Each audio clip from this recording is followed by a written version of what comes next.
All right, so we'll get started in just a few minutes. Folks are still showing up, but in the meantime, I have a little activity for us in the chat.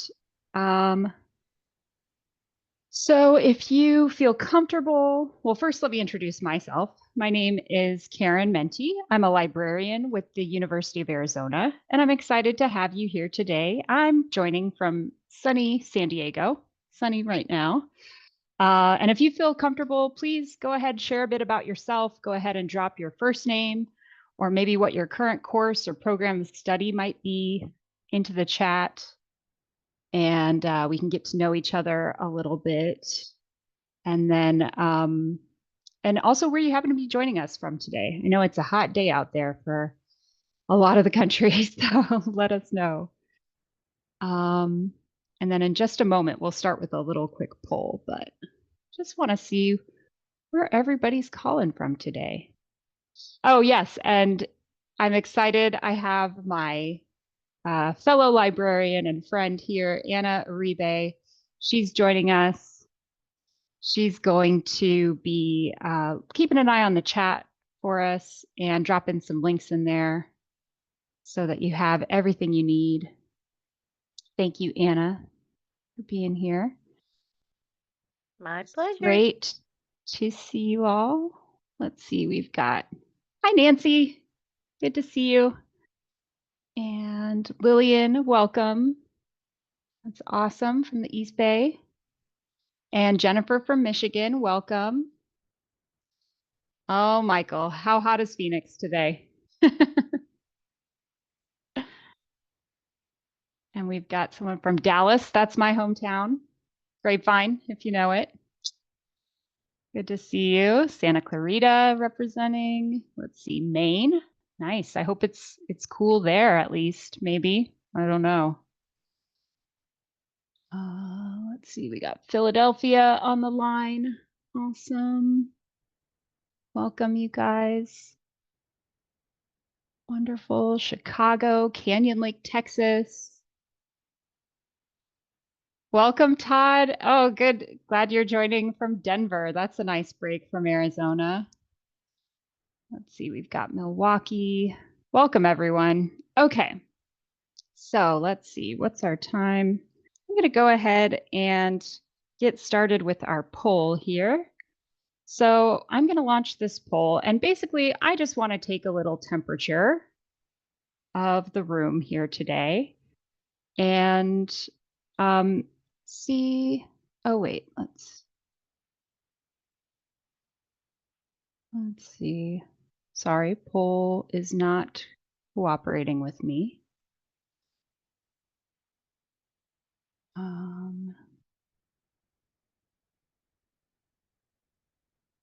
There's a poll from a previous webinar in there. So I'm just going to do the poll in chat. That's what we're going to do. So if you got a little message to respond to the poll, please disregard. This is the poll that I want you to respond to, and we can do A, B, C, and D. And this is, again, just to check the temperature to see where everyone is at with AI tools today. I know that it just seems to be there's a new tool out there every day to get to know. So maybe you're brand new to generative AI, and that is great. I want to know if that's the case, and then I can make sure we all get on the same page about generative AI. Maybe you've played around a little bit in the past with a tool like ChatGPT. Let me know. Or maybe you're familiar with a lot of the chatbots that are out there. Maybe you're comfortable using them. That's great. And then maybe, none of these quite fit what your experience is. And I want to know that too. Let me know. So it looks like, let's see. Good. We've got a good variety here. I love this. Some that are brand new to generative AI, some that have played around a bit, some folks that are quite comfortable. That's great. Well, we are all here to share and learn today. This is great. I'm excited you're all joining.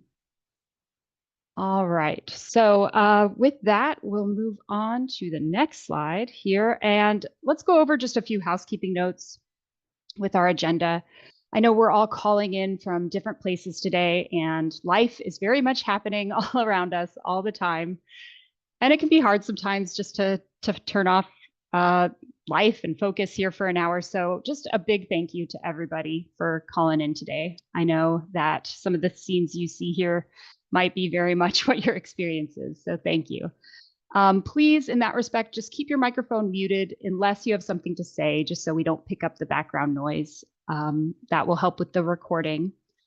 And that said, if you do have something to say, absolutely, please feel to jump in with questions or comments. Don't be shy. You can either put them in the chat or grab the microphone. You know, this is not the Karen show today. I don't have to be the only one talking here. I would love to hear from some of you about your experiences and your questions, because this is a very rich topic that we could talk a lot about.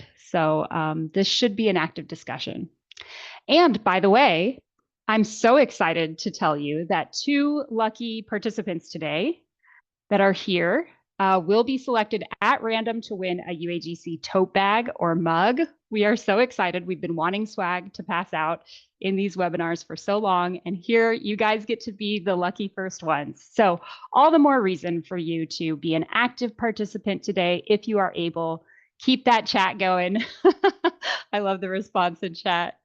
I know. What is it about swag? We just all love free stuff. I love free stuff too. It's great. So keep those comments coming. I love it.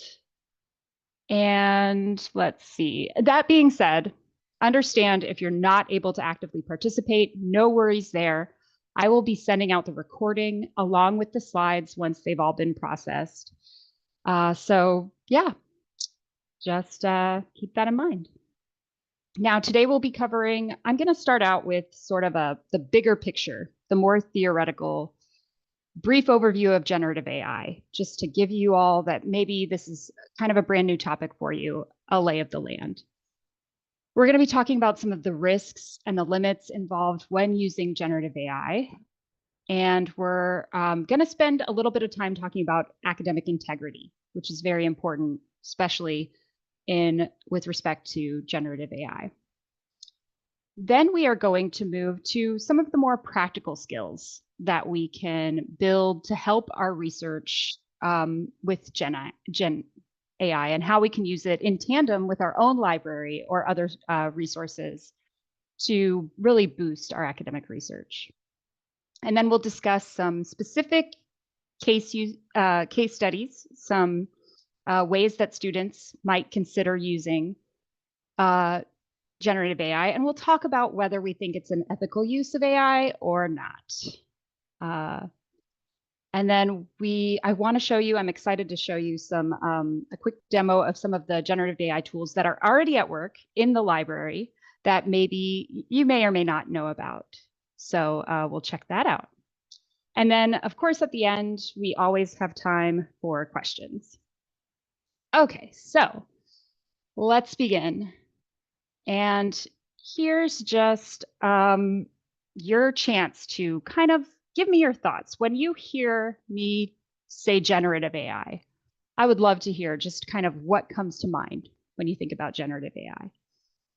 Maybe it's a specific tool that you've used, or maybe it's one of the ways that it benefits you. Maybe you use it to get ideas for recipes or exercise, or maybe maybe it makes you scared or unsure, or maybe you think of plagiarism. Maybe you think of robot overlords.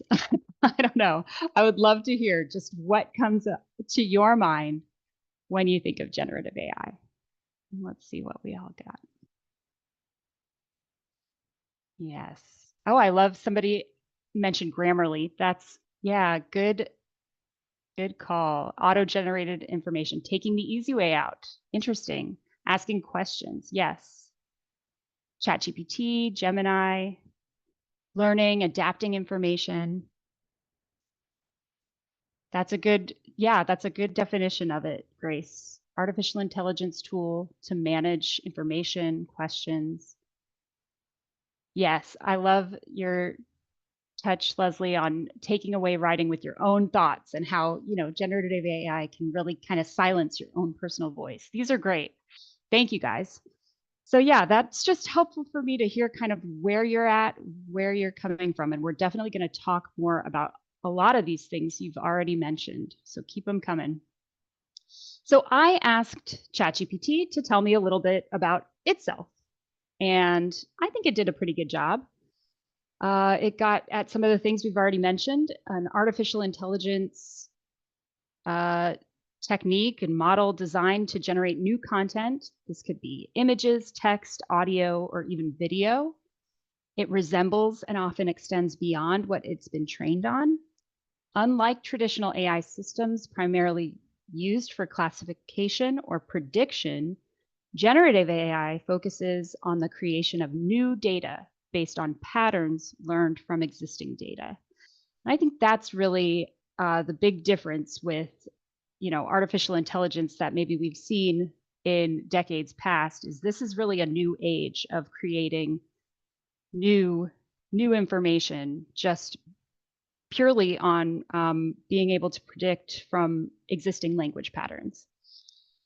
And I know it gets very complicated very quickly when we're talking about AI and sort of what it is. So I wanted to just really boil it down to a very rudimentary explanation. And I don't want to lose you in the weeds here, so bear with me. But basically, these massive data sets that we call large language models, this is what these companies train their machines on to recognize, interpret, and predict human language. And really, that's all we're talking about is language patterns that these machines they're developed to solve problems in language. So they can understand questions, summarizing text, translating text, classifying, and generating text. They know about language, grammar, syntax, context, and tone, all the elements of communication, minus, of course, maybe the most important part of communication, which is that human nuance that the machines can't quite get at yet. But they can, when given a prompt, mathematically predict the probability of which word is likely to follow another word. So what does that really mean? Well, in this, again, very rudimentary example, for example, if you ask it, I like to eat, or you prompt it with, I like to eat pepperoni, it, based on how it's been trained, with all the information that's been fed into it in that massive LLM, that data set, it just can with probability predict what the next word will be. It's pretty likely you're going to say, I like to eat pepperoni. Not as likely you're going to say pepperoni ice cream. I don't know. Don't knock it till you tried it. Maybe it's good. But yeah, so that's just kind of a very dumbed down way of explaining what it's actually doing. So now that we kind of understand, hopefully, a little bit better maybe for some of us than we did before, what we're talking about when we talk about generative AI, these language patterns, these machines that have been trained on language patterns and can now respond to us when we prompt it with a question. Let's talk about what some of maybe the limitations of this kind of technology might be. And you might be familiar with a lot of these already. Some of these might be new, but they often, as new machines come out, this gets updated quite a bit. But I think a big limitation that we need to recognize is knowledge cutoff. When we talk about the LLM, that ChatGPT, which is the chatbot that GPT-4, that's the LLM that the ChatGPT chatbot is built off of, if that makes sense. So that data cuts off at 2023 or 2024, depending on the version that you're using. So when you're looking for the most up-to-date information, you probably won't find it at ChatGPT. But it is getting better. Things are improving. However, you'll find there's still lots of inaccuracies and inconsistencies. I don't know. I'm sure if, like me, maybe you use when you're using Google, now you've started to notice those like AI summaries when you search for something online. Those are wildly inaccurate. It'll give you a definitive answer and you can see exactly what website it's pulling it from. And then down below, it'll give you the complete opposite answer and what website it's pulling that from. So, that's just an example of it's trying its best, but bless its heart, it doesn't always come through for us with a definitive, coherent answer.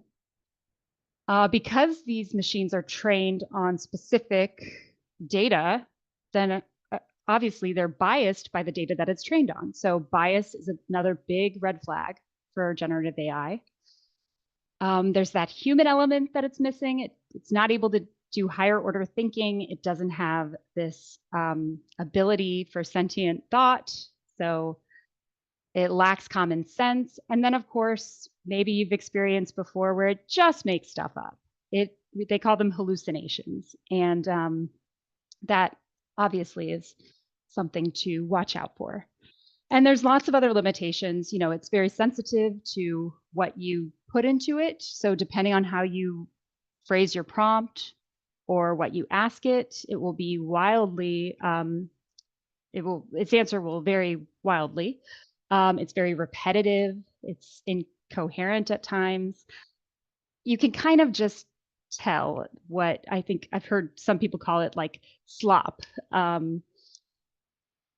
It has this sort of repetitive, robotic almost way of writing that you normally don't see when we're talking about human beings writing. I think a comedian said it best with like, the funny thing about ChatGPT is that in subjects that I'm not an expert in, it does really, really good. But then the subject that I know best, it's terrible. And that kind of just gives you an idea of like what we're dealing with here. Like, does it really do a good job? Or is it just that we don't know enough to be a good judge of certain subjects? So yeah, and it can sometimes, we'll talk about some security concerns with generative AI, and it can produce very inappropriate content at times based on what prompts it's given. So to go along with the limits, we also need to talk about the risks if we're going to be talking about how to use this tool ethically. I mentioned privacy concerns, and this is something I have this conversation with members of my own family on a regular basis. You should really consider not sharing personal information about yourself, definitely like financial information, medical information with these kinds of tools. You need to have control over your own personal information, and that's just a big red flag when using generative AI. So just, a word of caution, like be careful what you share with these tools. And it's interesting, you can actually go back in if you have an account with ChatGPT, for instance, you can ask ChatGPT, like, tell me based on our chats what you know about me. And, maybe just have a little fun with it and say, like, make it entertaining for me. And it will tell you a whole story about, maybe the trip that you planned to Mexico with your sister in, a few years ago, and how you had knee surgery a few years ago. And this is all based on my own experience because I had ChatGPT, interpret my MRI results. And now I'm like, oh, maybe I shouldn't have put medical information about myself into this tool. But, we live, we learn. Just take that as an example of you want to be a little bit more mindful than maybe some of us about what you share with these machines. And just, just as a word of caution.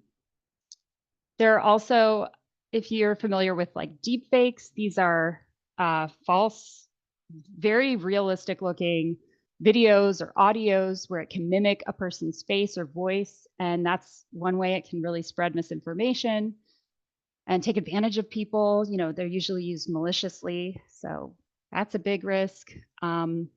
Impact to the environment. You may or may not be aware the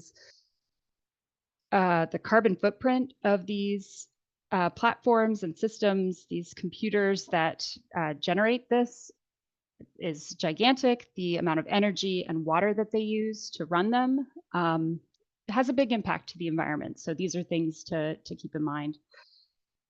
But I think some of the most important risks in this setting for us to talk about is really that knowledge loss, the loss of critical thinking, and then some of the consequences that we can face if we use this tool unethically. It's definitely a risky tool.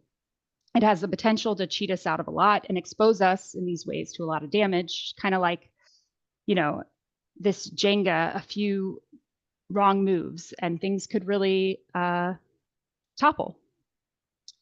So I just want to emphasize, especially with the bottom two that are in bold, there are serious consequences. Academically, there's formal warnings, loss of academic credit, even expulsion for repeated violations of, using these tools unethically that compromise your academic integrity. And we'll talk more about that. And when you go on, that's not just something to consider here while you're in school, but in your professional work as well. I know lots of companies have very strict rules about AI use because, again, you have to be careful what you're sharing with it.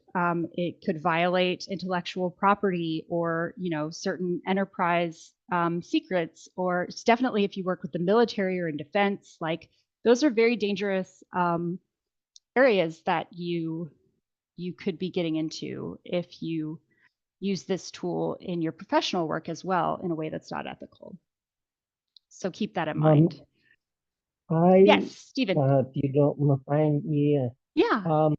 this actually came up at a good time. I'm a faculty in the Department of Research at UAGC, and we had a situation where, we're trying to determine the use, what's an ethical use. Problem with that is, and I did this real quickly, but I just did a quick literature search, and it's all over the place what different universities allow, um, and um, and so even UAGC, they say they have restrictions, um, and they give what some proper uses, but uh, it's still not real clear. And what occurred to me is obviously number one, the scope is not clear, but just because AI can do a lot of things doesn't mean that it's in the student's best interest, to do that. Right. And so to understand like my own view of what I'm going to allow with this, it, take doctoral candidates. I mean, there's certain skills that need to be shown, create, conduct, analyze, evaluate data. And everything's got to be in their own words. And so questions came up like, well, what about, taking data that's already on an Excel sheet and asking, it to organize. Is that allowed? Just which part of research can we let it do? And I kind of came to the conclusion, well, if it's organizing something better or checking grammar, because we have other, programs that do that, that's okay. But using it, and this is where the academic consequences become, using it for any part of what we're supposed to show we can do and skills that we, have, just I just can't allow that, at least with my students. But on the other hand, I'm just learning. Yeah. Yeah, thank you. You make a really good point about some of the gray areas that that are still sort of we're figuring out in higher education, and we'll talk hopefully in at least more certain terms about with research what in the next part what we see as an ethical use and a not ethical use of these types of tools. And so thank you, by the way, Stephen, for offering that. So when we talk, which you got into a little bit about academic integrity and why it matters, and just while I move on, let's drop in your thoughts in the chat, similar to like we did before. What comes to mind when you think about academic integrity? Like, what are some actions that to you speak towards academic integrity in higher education? And we'll see what we can come up with. I know on this slide, I think I love this quote from C.S. Lewis. I think it's so applicable in today's age of generative AI. He says, integrity is doing the right thing even when no one is watching. And I think that really speaks volumes about what we can use this tool for and what we should probably not be using this tool for. So we have this definition here of academic integrity about being about ethics, and really it's about honesty, trust, fairness, respect, and responsibility. And I think this all boils down into it's not just about cheating or not plagiarizing other people's work, but it's really more of a moral code for higher learning. And it's, at UAGC, we have very high expectations of academic integrity. And these ethics we expect will apply to everyone. That includes students and tutors, staff, instructors, librarians. And really it comes down to having trust in yourself and your capabilities, applying accountability, and showing respect, not just to yourself and your learning process, but also to your fellow students and your colleagues and your instructors and your faculty here.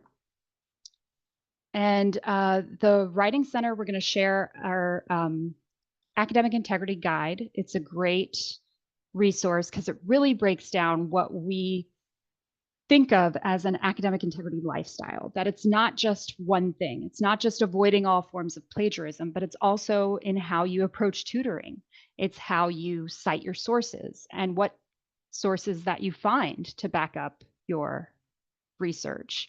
And it's a lot about your own academic thought and academic voice. It's all of these working together that we really think of as this kind of moral code that drives us here as students and librarians and instructors at UAGC. And from this guide, I pulled this very helpful, I like a good infographic. And this one is from the Using Generative AI for Writing and Research. And Anna's dropping some of these links in the chat. Thank you, Anna. But this really breaks it down into sort of like an acceptable academic use of AI and a do not use academic AI for these things. So this kind of gives you a little bit more understanding of that kind of ethical line that we're talking about with things like brainstorming or research or writing, at least, And definitely I should, to speak to Stephen's point, I should put a caveat in there that instructors are really the final judge when it comes to what is acceptable in a course. So if you ever have a question, I would definitely recommend bringing it to your instructor about, is this an acceptable use of this tool for this purpose? Because they will definitely be able to answer that question or work with you to find an answer to it. So this is our academic integrity guide. And I should mention, I love the timing of this webinar because this webinar this week is focusing on AI in research for the most part.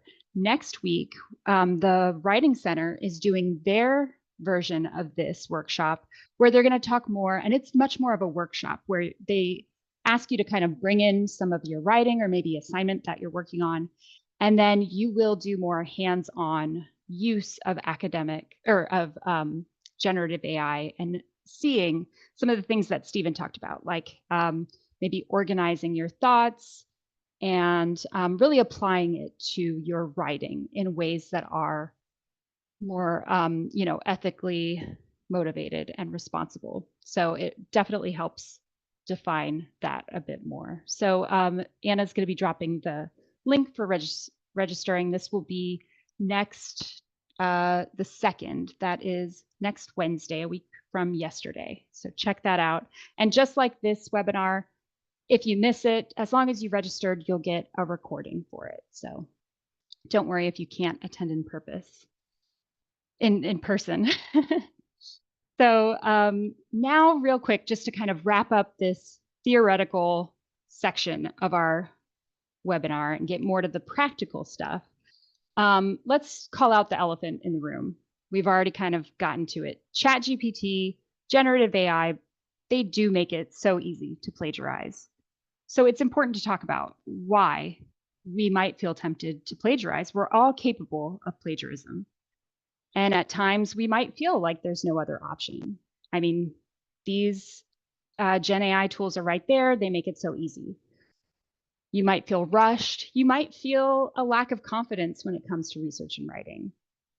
You might feel like you don't maybe understand the assignment. Or, sometimes I think people plagiarize without maybe being so intentional about it. Like they just cut and paste something, or they're just working in a disorganized way and they sort of unwittingly maybe plagiarize. So I just want to stress to you that don't throw away all the great opportunities for learning that you have here because you think that there's no other option. You just love to plug our services for students. You always have a whole team of people ready to help you 24/7 with our support you resources and services. You can always talk to your instructor if you have questions about generative AI and appropriate uses, or maybe if you don't understand your assignment or you don't know how to get started, they might refer you to us. We have tutors. We have 24/7 librarians available to chat with you, live librarians, live writing tutors. We have paper review. We have some subject tutors available. You can we're really going to help you get what you need to feel successful in your assignment and in your research and writing. And I have a mark to check out the which academic support did you use. It's a tool that will help you kind of self-diagnose what you're struggling with, and then give you some suggestions for how to address it.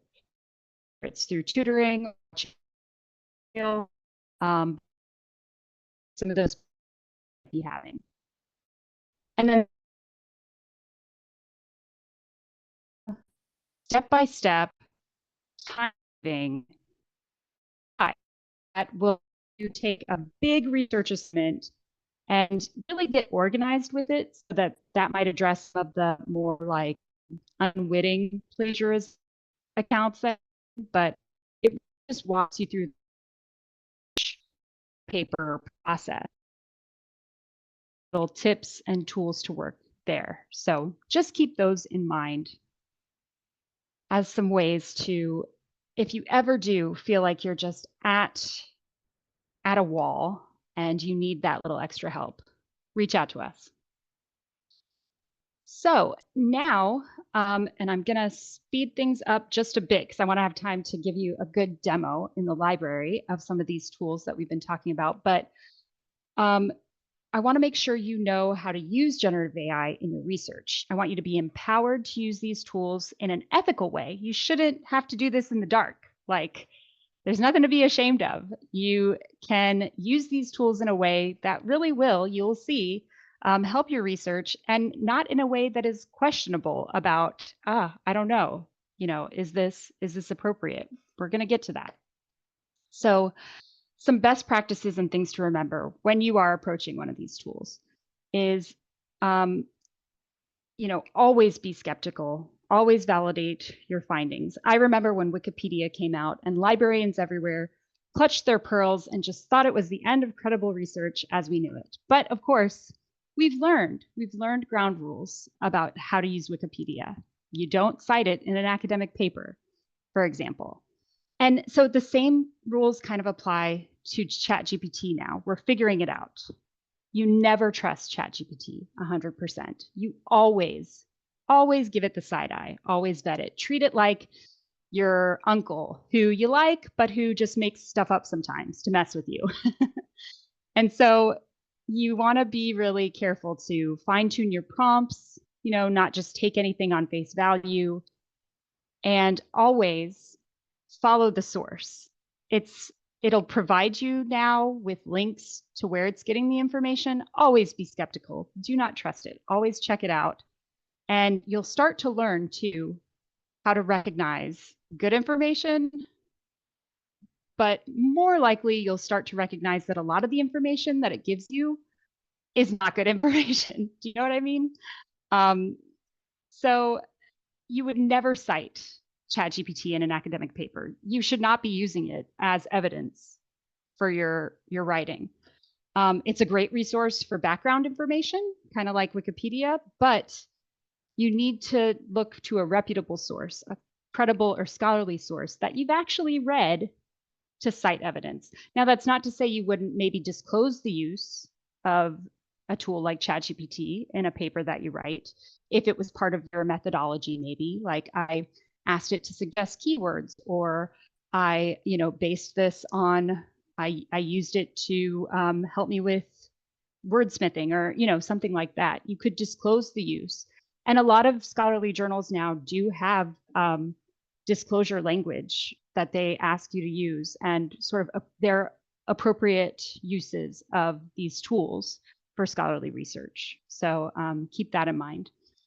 But the important thing is to know where the line is and to be empowered to use it to maybe get started with your research, but make sure you're doing independent research for your final product. So you need to never copy and paste, understand those limitations that we've talked about, and also trust in yourself and your own capabilities. You don't need to be perfect. If the research or the writing gets too hard for you, because it is hard. This is, higher education. It is challenging. It's supposed to be. That's where the learning happens. But know that when it gets hard, you can reach out to someone in your support system, maybe your instructor or a librarian or a writing expert. You can reach out to us for help. But really, we want to use it for those lower order tasks. So I'm talking keyword generation, brainstorming, just getting an idea of what your research topic is, maybe formulating your research question. Those lower order tasks are where it shines. It's the higher order critical thinking areas that you'll see it really starts to slip. And then, of course, just check yourself often. Am I doing independent research here?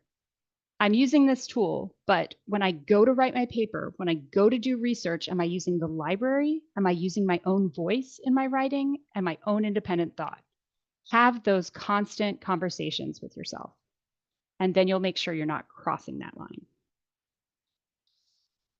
So these are some examples of some of the best ways that I find to use ChatGPT to really have a great start to the research process. You can ask it things like, hey, help me brainstorm some ways to approach my research topic, like climate change. It'll give you a list of, looking at scientific literature reviews, climate models, data, maybe statistics, some field research, or interview someone. You can work down this list and you'll start to learn more about your own topic and maybe different ways to explore it. And this would be a great time to reach out to a librarian and say, hey, could you help me find some peer-reviewed scientific literature reviews about climate change? This is a good place to start. It even suggests some databases like PubMed, which you can get to in the library. My absolute favorite way to use ChatGPT, because librarians, we know a little about a lot, but we're not experts in it much except for, research. So when a student calls me and says, hey, I need to do some research on climate change, I could maybe pick out 3 of these keywords, but I'm going to do a lot better if I use my buddy ChatGPT and say, hey, what are some keywords related to climate change? And bam, looking down this list, we can try different combinations of these keywords in the library. We can use this as a way to get a better idea of what our research, what we're actually interested in studying. Maybe we are more interested in the climate policy aspect of it. Or maybe we want to dig more into extreme weather events. Like those are not keywords that I was thinking about a moment ago before I asked ChatGPT. And now my research is taking off in a different direction. So keep that in mind. If you haven't tried it out, with your next research assignment, just try and see what keywords you get from ChatGPT. And automatically, you are better equipped when you go to the library and start searching for some of those. Statistical data. Now, statistics are information that we rely a lot on the web for because, rather than the library, because we need real-time data. So this is a perfect use of ChatGPT to say, hey, where would I go on the web? Like what organizations publish statistics on climate data? And they'll give you some suggestions. And then, they're not doing the research for you. They're not making up random statistics about climate change. Then you're looking at these suggestions and you're going, okay, I'll go to the NOAA website and see what they have to say. I'm going, actually, again, we're following the source to the actual true information. ChatGPT might have given us a clue there, but we're going to actually trace it back and find the reputable resource and get information from them. So, it's a good way to just sort of be pointed in the direction of where you need to go. And then finally, some finding ideas for further research. What are some gaps in the literature? Again, remember though, you got to be skeptical about what it tells you. It could just be making something up. This is really using it as more of a peer or an advisor, but one that you're skeptical about. It's just providing you its best guess to what some of the possible gaps in the literature are. But it might be enough for you to take to the library and research that, put in some of these topics that it suggests as gaps and see if you actually can back that up and see, yeah, this is an area that needs to be explored. Or actually, I'm finding a lot on this. Maybe you want to ask it what the consensus is about the best ways to combat climate change, the best methods of, efficient ways to stamp it out. It might have ideas about that. And then you're just building your own foundational knowledge of your topic that you can then use to boost your research in the library. So those are kind of just my top 4 ways to use it.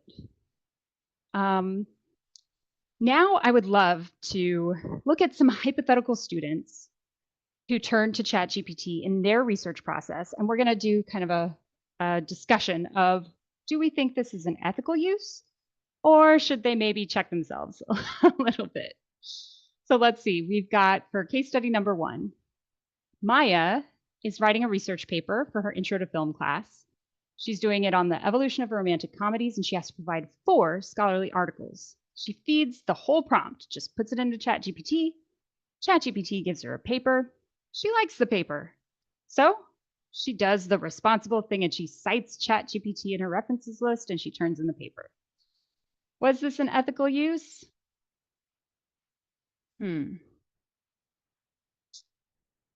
Yeah, you guys are good.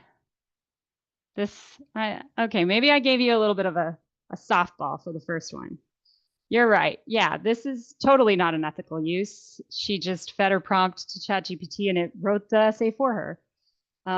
She thought she did a good thing by citing it. No, she did not. You can see, so the essay, I did this in ChatGPT. It points to Wikipedia, it points to Glamour, a popular magazine, points to Oxford Bibliographies, which is not a scholarly source. And really, if you dig into the references that it gave me here, for one thing, there's no DOIs. I asked for it to provide DOIs, and it sometimes makes things up. In this case, it just told me they weren't available. This is what my 9-year-old would call totally sus. Like, this is a scholarly journal, but these titles don't exist. Like, this is a part of a title. And again, this bibliography that it considers a scholarly source, it's just an online encyclopedia like Wikipedia. So no, sorry, Maya, you failed. Let's go on to case study number 2. You guys did great, by the way. Good job. Round of applause. Case study number 2. Would you consider this an ethical use of AI? Wade's writing a research paper on national debt, and his paper requires him to identify 3 countries that were able to reduce their national debts and analyze the measures they used. So he feeds that prompt into ChatGPT, and he asks for help identifying countries where the national debt has been successfully reduced. ChatGPT provides him with a list of 7 countries that ChatGPT says have lowered their debts. Wade selects 3 of these countries, and he searches in the library for information on the debt measures they've taken. He cites 3 articles from the library in his paper, and he doesn't cite ChatGPT. What do we think about that? Is that ethical? Let's see. Where are we? You guys are quick, man. All right. Yes. Yes. I love it. We're with Wade. Good job, Wade. You did it. Yeah, this is a totally acceptable use. You know, he was given a prompt. He didn't really know where to get started. He's like, I don't know what countries have reduced their debt. Isn't everybody in debt? I don't know. It seems that way. Well, ChatGPT told him actually, you know, Canada in the 1990s, Sweden in the 1990s, these countries successfully reduced their debt. But he didn't just stop there. He didn't just take ChatGPT's word for it. He saw, okay, Canada. Now I'm going to go to the library and check out the advanced search. And you know what he did? He even looked in here where the he kind of ChatGPT provides this helpful context, and so he can glean some keywords to use in his search in the library. Like, for example, he could search for Canada and maybe this keyword debt to GDP and just see what comes up. He puts it in this advanced search of the library, those keyword searches, and he gets lots of articles that talk specifically about the ways that Canada addressed their debt to GDP ratio successfully. There it is. And you know that just took a quick search in ChatGPT for him to just have that little foothold into his assignment. So great job, everybody. You guys nailed it with that one. Okay, our third case study, we are talking about Wilma. She's looking for scholarly articles on her doctoral topic, which is on animal therapy programs for survivors of traumas, and she's hit a dead end. She asks ChatGPT to recommend some scholarly journals that might have studies. ChatGPT gives her a list of 8 journals that publish articles on this topic, and then she reaches out to the library to ask a librarian for help investigating these journals. What do we think about that? Did she cross any lines there? Is this okay? And you guys, no fooling you. You guys are good. Yeah, this was an ethical use because again, she's not asking ChatGPT to do the research for her. She's just asking it to point her in a direction of where she should look. And this is a great time for her to, you know, she has this list of journal articles. She doesn't know what to do with it. So she reaches out to the library. She knows you can chat with us 24/7. She can call us during the phone hours. She can email us. And then we walked her through how to select one of these journals, like Journal of Traumatic Stress. And you can actually just pop that right into the advanced search feature. And you can actually change this drop-down menu to search specifically in that journal for your keyword here, animal assisted therapy. Now, she might not have known how to do that, but she knew that she can put the human in the loop to help her get there. She didn't just have to rely on ChatGPT to do the work for her. And I want to stress that, you know, keep in mind, generative AI is a tool that you can use in combination with other tools and supports. You never need to be shy about using these tools. Sometimes I worry that students think we will judge them for even calling us and mentioning they're using ChatGPT in this kind of way. I just want to stress, as long as you're not using it in an unethical way and not having it do your independent research or writing for you, more power to you. You know, oftentimes I will walk students through this process of just gathering information in ChatGPT because I want you to know how to use it in an ethical way. Karen, So keep that in mind. Yes, Stephen. Yeah. that case that you just went over, Yeah. what happens if, like, I use Perplexity Oh, yeah. and they will often have the article links for you? Is there a Yes. difference?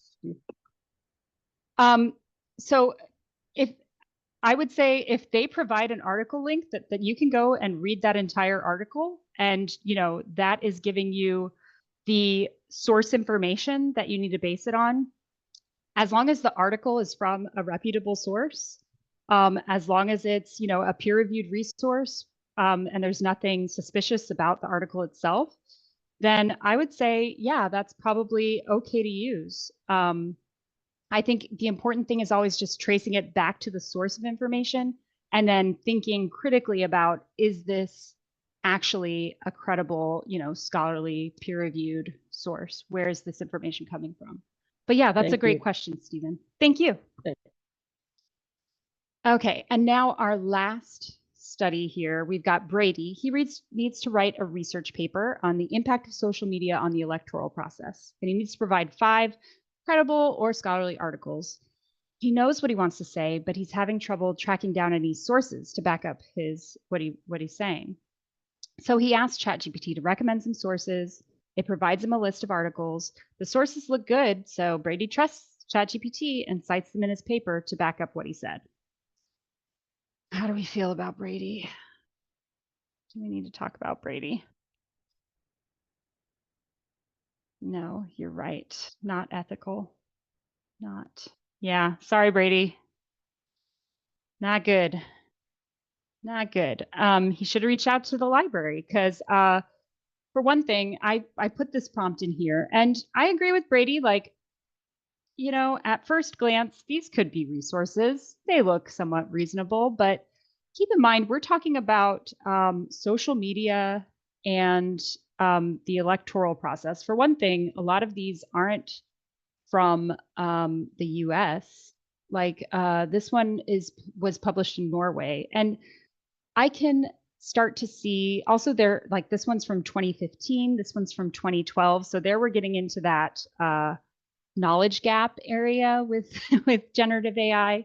And the thing is, if Brady had just checked in the library, he would have found so many up-to-date articles on this topic with the right search. It would have saved him so much time. But if we look closer at some of these, like this takes place in Germany, and it would not take long, like for an instructor to just all they have to do is quickly search for these titles, or even clicking on this DOI, it will say DOI not found. And that is a clear indication that something is wrong here. These sources do not check out. They're not relevant to his research at all, and they don't even exist. So I guess, to me and to probably, I'm guessing a lot of us in here, it just doesn't seem worth the effort and the stress of getting caught and facing the consequences. But, there's always going to be a few folks out there who try to game the system. But I mean, what a waste of time and money to cheat yourself out of the authentic learning experience. And I get it, research is hard. And yes, these tools can make it slightly easier. But when they give you a fake, made up reference, when you have perfectly good references that you're already paying for in the library, and you even have tools and live human support available to help you connect the dots between these tools and your own independent learning. So, just keep that in mind and use us. Let us be your guides with research, and we won't have you ending up like Brady or Maya. Okay, and that's a good segue. I know we're running out of time, but I want to do a quick demo, real quick, of some of the tools that we do already have at work in the library. And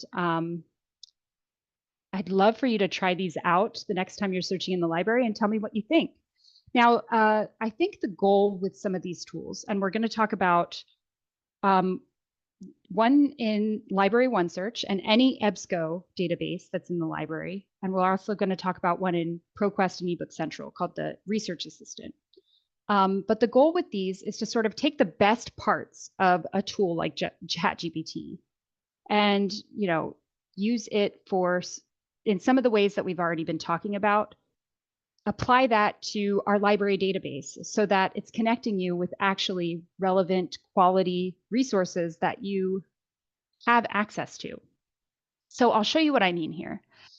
Now, a long time, students have been struggling with natural language searching, which is how we search when we use a tool like Google. But if, for example, you type a question, a full question into Library OneSearch, like how does pet ownership affect health and behavior? So I'm just putting a question in like I would in Google. But if I do this in the library search box, am I going to get any results? Oh, it's going to ask me to sign in. Sorry. Let's see what I get. Fingers crossed, no results. Why do you think that is? Well, it's because I typed it out in a full question. And academic databases, whether you're, no matter what college you're at, if you're using an academic database, it wants keywords. Now, EBSCO and Library OneSearch, EBSCO powers our Library OneSearch, they added this handy little toggle switch here that basically takes what you typed here and breaks it into a keyword search that the database can then understand. So now we are seeing results for our research question thanks to this natural language search feature. And, let's say, okay, we need maybe scholarly peer-reviewed articles. I'm gonna hit that filter button here. That's gonna cut it down just a little bit. Maybe we want just the past 5 years of research here. So that's gonna cut it down a little bit too.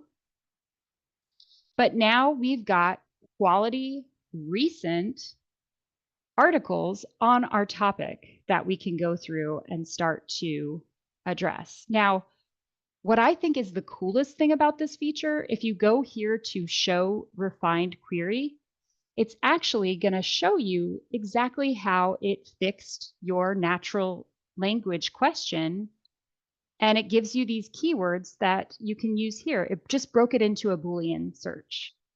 So this is helpful because if you wanted to tweak it a little bit, let's say you wanted to go into the advanced search, now you could break this search into those keywords. So maybe we want to start with pet ownership up here and health and or behavior down here. Now we have other search options we can use down here. Maybe, I don't know, we want to limit our language to English.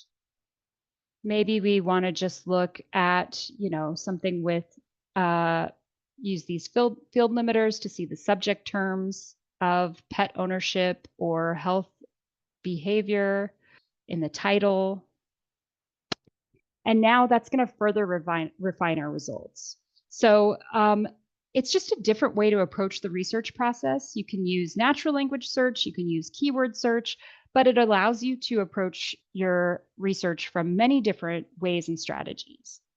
Now, you also might notice this button here. It's not available for all resources, but a lot of them have this Generate AI Insights. I'm actually struggling to find one that doesn't have it right now, but believe me, they're in there. Now, if you click this, all this is going to do is using generative AI. And in this case, it's not trained on any other language model. It's only looking at the information it's pulling from the full text. And from that, it is generating some insights for you about what this article is about. And the only purpose of this is to try and help students more quickly and efficiently tell if this is a relevant article for their research. So that's just a feature to be aware of. It can be a quick time saver if you're going through a lot of resources and you want to see what this is actually about.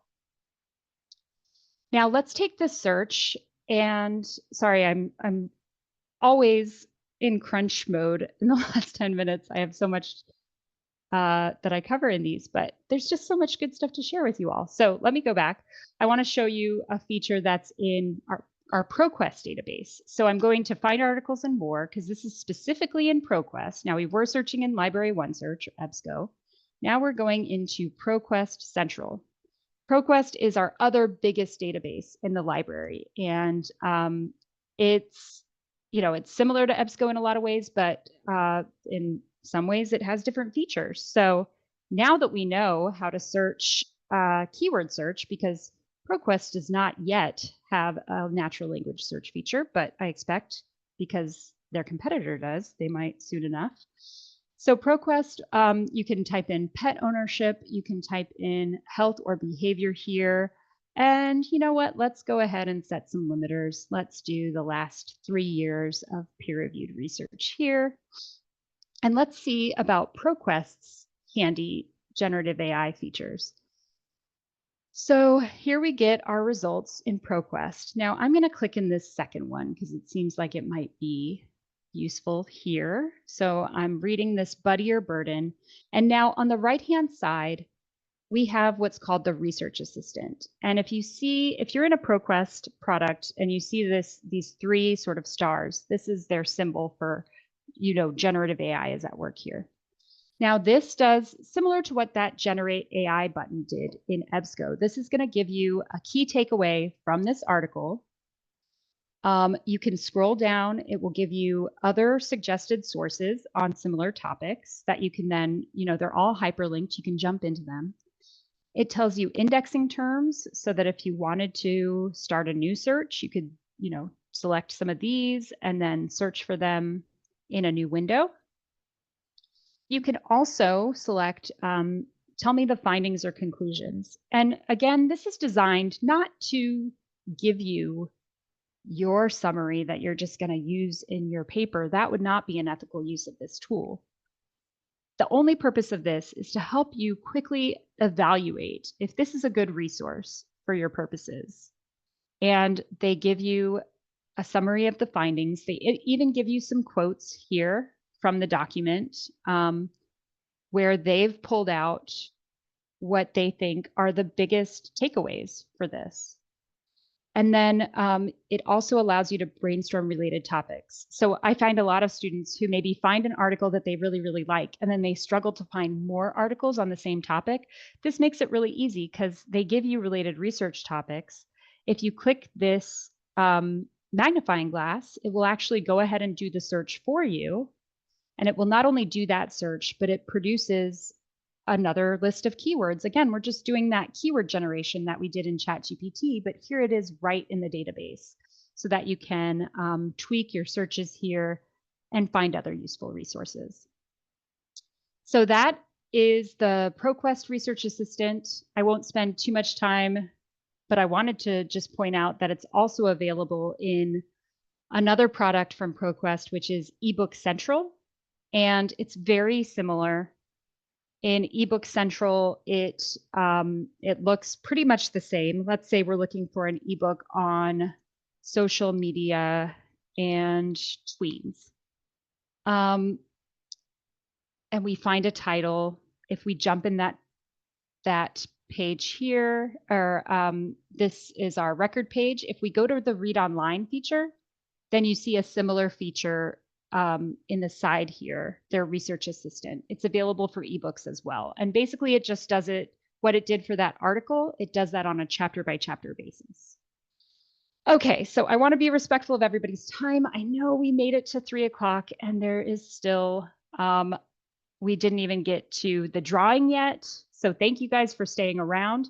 I'm going to stop my share, or let me go back to our page here. And I'm going to ask real quick if anybody has any questions while we wrap up and announce our winners of our swag giveaway. Oh, did we already? Oh, awesome. Thank you. Anna has put the winners. Congratulations to Adrian Hall and Rafael Crespo. If you guys could, please share, or sorry, don't share in the chat.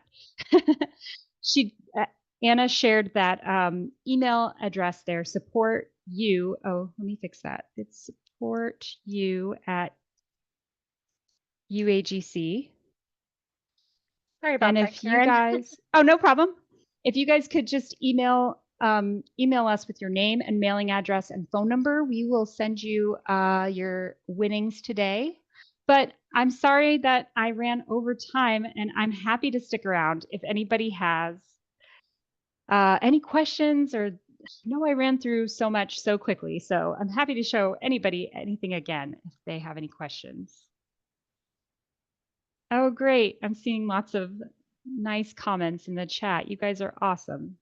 Thank you. Is there anything anybody had a question about or anything I can help with or show again? I'm sorry that I ran over. I ran through it super fast. Yes, Haley, awesome. I would love to show you how to get to ProQuest again. And I'm glad you asked because ProQuest is one of the databases that Library OneSearch will take you, it will search ProQuest automatically. So if you search in Library OneSearch, it searches most of our databases all at once. And ProQuest is included in that. But, you know, I always recommend to students, in addition to searching Library OneSearch, if you really want to be thorough with your research in the library, go directly to ProQuest and do your same search in there because there's a lot of different features and, as you saw, different ways to search. So it's a good idea to check both. So to get to ProQuest, there's a couple different ways. I usually go to Find Articles and More at the top here. That takes you to our databases A to Z list. And from here, you just jump to P for ProQuest. There's a couple different ProQuest versions, but I like going to ProQuest Central. And from there, you can try your search. That helpful? Oh, thanks, Stephen. Erin, Any I'm other trying to put questions? in, Yeah. oh, sorry, this is Anna. I'm trying to put in the additional resources, but I'm Yeah. having a hard time with the formatting from the outline with all the links. Oh, that's okay. Those are part of the slides. So the students Okay, will I get won't those worry with the about slides. it. Yeah. Okay, great. Thank you though. Most of Yeah. those we've shared already Oh, in okay, great. yeah. Thank you for asking. Didn't want to, Sure. I know you didn't want anybody to miss out on anything. Let's see. Oh, Grace has a great question. Is there a resource for how to cite ChatGPT and Copilot, etc.? Yes. And the Writing Center is going to be your one-stop shop for citing. And they have, so one place you can find it, and I'm at the Writing Center website here. Can you guys still see my page? I think I'm still sharing. If you Yes. go into the Academic Integrity Guide, we have this, this walks you through a lot of our resources. And we shared also in the chat earlier, and it's here as well, the using generative AI such as ChatGPT for research and writing. So this actually talks about, it gives you some examples of how to cite ChatGPT or another tool, or even including that disclosure statement about how you used it. So that walks you through it, gives you a little example here. And then it shows that academic use of AI picture here as well. So great question. Thank you, Grace. Any other questions that I can answer? Sorry, I know there's so much information, but I'll be sending out this recording along with all the resources we shared here and the slides as well. We have a hand raised. Oh, yes. Zal, I Let's think. see. You want to come off mic? Hello, can you hear me? Hi, yes, I can hear you. Sorry, I just got a question that I don't know. I don't think I want to type in the chat, but I just want to ask from librarian perspective, do you think it's in the future there is a likelihood of incorporating AI tools into the library system to be accessible to more credible academic sources? I think the main issue now with the AI not giving great sources is because it doesn't have access to all the credible academic sources. So that's why it's generating fake references or inaccurate data. So is there a plan for the future, and do you see that as a threat to the whole academia world? I love that question. Yeah, I can. I mean, I think there's a lot of potential with that, but ultimately, I think a lot of it comes down to publishers, and there's so much right now, so much difficulty with even navigating licensing for and copyright issues with things like Google Scholar, and having permission to use it in courses and things like that. It's interesting to think about a time where that might be possible, but I don't know. I really think that you know it's something librarians I know struggle with a lot, and we talk about a lot, is kind of, we want information to be free. We want people to have access to all this great information and research. I think that's really important. But, how do you navigate then people being paid for their work, and also, those just kind of making sure that there is like a process for peer review, the peer review process and things like that. So yeah, really interesting question. I don't know. What do you think, Anna? And what are your thoughts? Before I give my thoughts, real quick question. Grace wants to know if she can use these case scenarios regarding ethical use of ChatGPT in her course. So I'm going to put that to you, Yeah. Karen, let you talk to Grace about that since you're Okay, scenarios. But I think it's interesting looking at the tools that Karen showed us, the AI integrations into the library. AI is in the library already. It's in there, and the idea, I know we mentioned, it's pulling from all these, AI tool like ChatGPT pulls from a lot of different places. But as we've been working with database vendors like EBSCO and ProQuest and many other folks that you have access to through the library, the wonderful thing is that when you use like the ProQuest research assistant, that is AI and it's library AI. And when you click a button in ProQuest research assistant and say, show me related resources, it's only pulling from ProQuest. It's not pulling from, its data set is ProQuest. So it's not going to be giving you made up stuff. So we do have AI in the library, but I can see also maybe a future where I know sometimes you can sync Google Scholar to an existing university library account. So you might have that it might be a plugin in Chrome that you can use. So yeah, it's here, it's in the library. We're already using it. You guys are probably already using it.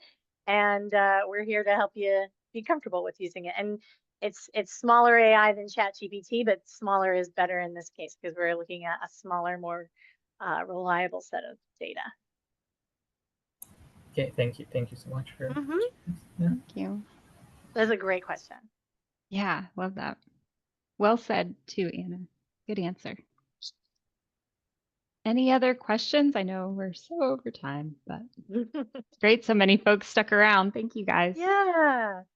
The engagement in the chat was really stellar. Folks were super engaged. Yay. I really appreciate it. Thanks, guys. That's awesome.